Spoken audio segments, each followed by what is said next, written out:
గౌరవనీయులు నిరంజన్ రెడ్డి గారికి, గౌరవనీయులు మాంజన్న గారికి, గౌరవనీయులు మీడియా మిత్రులకు నమస్కారాలు. ముఖ్యంగా రేవంత్ రెడ్డి గారు నల్లమల బిడ్డను అని ఎప్పటికప్పుడు ప్రకటించుకుంటాడు. అందులో కలవకుర్తి బిడ్డను కూడా ప్రకటించుకుంటాడు. కీర్తిశేషులు జైపాల్ రెడ్డి గారి జయంతి సందర్భంగా కలవకుర్తిలో ఉన్నటువంటి కుట్ర క్రాస్ రోడ్లో జైపాల్ రెడ్డి గారి విగ్రహాన్ని ఆవిష్కరించడం జరిగింది. ఆ సందర్భంగా కల్వకుర్తిలో ఒక బహిరంగ సభ ప్రభుత్వ ఖర్చుతోటి ఏర్పాటు చేయడం జరిగింది. అయితే ఆ రోజు రేవంత్ రెడ్డి గారు కొన్ని ప్రకటనలు చేశాడు.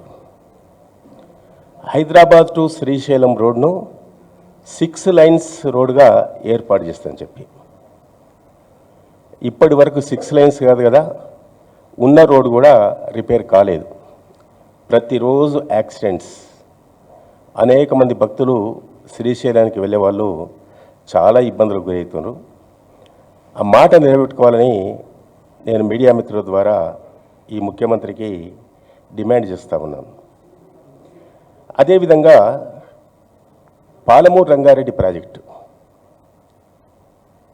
ఇది కేసీఆర్ హయాంలో నార్లాపూర్ రిజర్వాయర్ కానీ, ఏదుల రిజర్వాయర్ కానీ, వట్టెం రిజర్వాయర్ కానీ, కరివెన రిజర్వాయర్ కానీ, ఉద్దండపూర్ రిజర్వాయర్ కానీ 90% పనులు పూర్తి అయిపోయినాయి. టన్నల్స్ కూడా అయిపోయినాయి, మోటార్స్ కూడా బిగించబడ్డాయి. మిగిలినటువంటి 10% పనులు ఈ ప్రభుత్వం ఈ 15 నెలల కాలంలో ఒక్క రూపాయి కూడా విడుదల చేయలేదు. విడుదల చేయకపోగా ఆ రోజు జైపాల్ రెడ్డి గారి జయంతి సందర్భంగా ఈ జైపాల్ రెడ్డి పాలమూరు రంగారెడ్డి ప్రాజెక్టుకు కీర్తిశేషులు కేంద్ర మంత్రి జైపాల్ రెడ్డి గారి నామకరణం చేయడం జరిగింది. మేము స్వాగతించాం. ఎందుకంటే జైపాల్ రెడ్డి మా కల్వకుర్తి వాస్తవ్యుడు, మా కల్వకుర్తి బిడ్డ, కేంద్రంలో మంత్రి పదవి చేసినట్టు సీనియర్ నాయకుడని స్వాగతించడం. కానీ ప్రకటించాడు కానీ జైపాల్ రెడ్డి గారి పేరు నిలబెట్టడానికి ఒక్క రూపాయి కూడా ఇంతవరకు కూడా విడుదల చేయలేదు. 12,50,000 ఎకరాల్లో పూర్వపు మహబూబ్నగర్ జిల్లాలో 7,50,000 ఎకరాలకు సాగునీరు అందుతుంది. రంగారెడ్డి జిల్లాలో 5,00,000 ఎకరాలకు సాగునీరు అందుతుంది. నల్గొండ జిల్లాలో మునుగోడు కానీ దేవరకొండ కానీ ఒక 30,000 ఎకరాలకు సాగునీరు అందుతుంది. మేము ఇలా డిమాండ్ చేస్తున్నాం. ఒక 10,000 కోట్ల రూపాయలు మా కేసీఆర్ ముఖ్యమంత్రిగా ఉన్నప్పుడు పవర్ ఫైనాన్స్ కార్పొరేషన్ ద్వారా ఒక 10,000 కోట్ల రూపాయలు ఆ రోజు మంజూరైనాయి. ప్రభుత్వం మారిపోయింది. కానీ రేవంత్ రెడ్డి గారు వచ్చిన తర్వాత మరి ఒక్క కాలువ కాదు, ఒక తట్ట మట్టి కూడా తీయలేదు. ఒక్క మా కల్వకుర్తి నియోజకవర్గానికే 1,25,000 ఎకరాలకు సాగునీరు వస్తుంది. అది కడతాల్ మండలం కావచ్చు, ఆమనగల్ మండలం కావచ్చు, వెల్దండ కావచ్చు, కల్వకుర్తి కావచ్చు, అదేవిధంగా చారగొండ, అదేవిధంగా మాడుగుల. మా రైతులు చాలా సంతోషపడ్డాం. కానీ మరి రైతుల సంతోషాన్ని నీరుగార్చండు ఈ రేవంత్ రెడ్డి గారు. మేము డిమాండ్ చేస్తూ ఉన్నాం, మీరు ప్రకటించినటువంటి ఈ 6 లైన్స్ రోడ్స్ వెంటనే, అది నేషనల్ హైవే, కేంద్ర ప్రభుత్వంతో మాట్లాడి మీ రాష్ట్ర ప్రభుత్వం ఏదైతే మీకు ఇచ్చేటువంటి పర్సంటేజ్ అయితే ఉంటుందో ఆ నిధులను విడుదల చేసి ఆ 6 లైన్స్ రోడ్డు కంప్లీట్ శ్రీశైలం వరకు చేస్తే ఈ ప్రయాణికులకు కానీ లేకుంటే భక్తులకు కానీ చాలా మరి రవాణా సౌకర్యం కలుగుతుంది. దాన్ని వెంటనే చేపట్టాలి, ఇచ్చిన మాట నిలబెట్టుకోవాలి.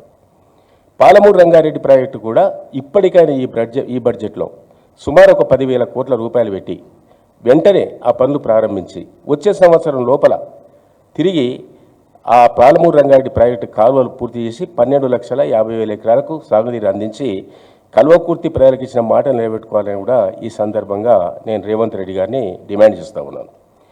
అదేవిధంగా స్కిల్ యూనివర్సిటీ అని పెట్టాడు తిమ్మాపూర్, అది కందుకూరు మండలంలో వస్తుంది, రంగారెడ్డి జిల్లాలో వస్తుంది. బొంగుళూరు గేటు ఎగ్జిట్ 13 నుంచి రంగారెడ్డి కలెక్టరేట్ ముందల నుంచి లేమూరు, రాచులూరు, అదేవిధంగా తిమ్మాపూర్ ద్వారా ఆ రేడియల్ రోడ్స్ ఏదైతే ఉందో సుమారు ఒక 1,200 ఎకరాల భూములను సన్న చిన్నకారు రైతులు, ఎస్సీలు, ఎస్టీలు, గిరిజనులు సంబంధించిన భూములను ఈరోజు బలవంతంగా లాక్కోవడానికి చూస్తూ ఉన్నారు. అందులో భాగంగా మా కలవకుర్తి నియోజకవర్గంలో ఉన్నటువంటి కర్తాల్ మండలం, ఆమనగల్ మండలంలో 550 మంది రైతుల భూములు పోతున్నాయి. అంత ఎస్టీ తండాలు, గిరిజన గ్రామాలు. ఆ విధంగా అందరూ కూడా ధర్నాలు చేస్తూ ఉన్నారు. ఆ రోడ్ అవసరమే లేదు. ఎందుకంటే కొత్తూరు నుంచి అక్కడ స్కిల్ యూనివర్సిటీ తిమ్మాపూర్ వరకు ఇప్పటికే మరి నేషనల్ హైవే మాదిరిగా పెద్ద డబుల్ రోడ్ వచ్చేసింది. 4 లైన్స్ 6 లైన్స్ రోడ్ వచ్చేసింది. 2023 సంవత్సరంలో అసెంబ్లీలో గౌరవ ముఖ్యమంత్రి కేసీఆర్ గారు ఈ మన ఏదైతే ఎయిర్పోర్ట్ నుంచి తుగ్గుడ నుంచి కందుకూరు ద్వారా కడతాల్ ఆమనగల్కి అయితే మెట్రో రైలు ప్రకటించాడు.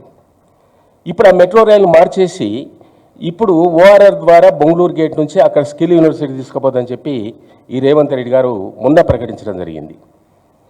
నీకు చిత్తశుద్ధి ఉంటే వాస్తవంగా మేము డిమాండ్ చేస్తూ ఉన్నాం. ఎందుకంటే రంగారెడ్డి జిల్లాకు, పాత పాలమూరు జిల్లాకు సంబంధించినటువంటి అంశం కాబట్టి నేషనల్ హైవే శ్రీశైలం హైవే నుంచి ఆమనగల్ వరకు గతంలో ప్రకటించినటువంటి మెట్రో రైలును కూడా దాన్ని మరి సెకండ్ ప్రపోజల్ పెడతారా, ఫస్ట్ ప్రపోజల్ పెడతారా, కానీ అప్పుడున్నటువంటి మా కేసీఆర్ ముఖ్యమంత్రిగా ఉన్నప్పుడు ప్రకటించినటువంటి దాన్ని కొనసాగించాలని కూడా డిమాండ్ చేస్తూ ఉన్నాం. ఈ విధంగా ఇచ్చిన మాట నిలబెట్టుకోకపోతే ప్రజల విశ్వాసం కోల్పోతావు. ఆ విధంగా ఇచ్చిన మాట నిలబెట్టుకుంటే నిజంగా నీ ముఖ్యమంత్రికి వాల్యూ ఉంటుంది, విలువ ఉంటుంది. కాబట్టి నీవేదో నల్లమల బిడ్డను లేకుంటే కలవకుర్తి బిడ్డను అని చెప్పి చెప్పుకోవడము, ఈ పనులు చేయకపోతే సిగ్గుచేటైన విషయం అని ఈ సందర్భంగా నేను తెలియజేస్తా ఉన్నాను. కాబట్టి రేవంత్ రెడ్డి గారు ఇప్పటికైనా కలవకుర్తి బిడ్డవైతే, నల్లమల బిడ్డవైతే, పాత పాలమూరు బిడ్డవైతే నీవు ఇచ్చినటువంటి హామీ నిలబెట్టుకోవాలని నేను మీ ద్వారా ఆయనకు తెలియజేస్తా ఉన్నాను. Thank you very much.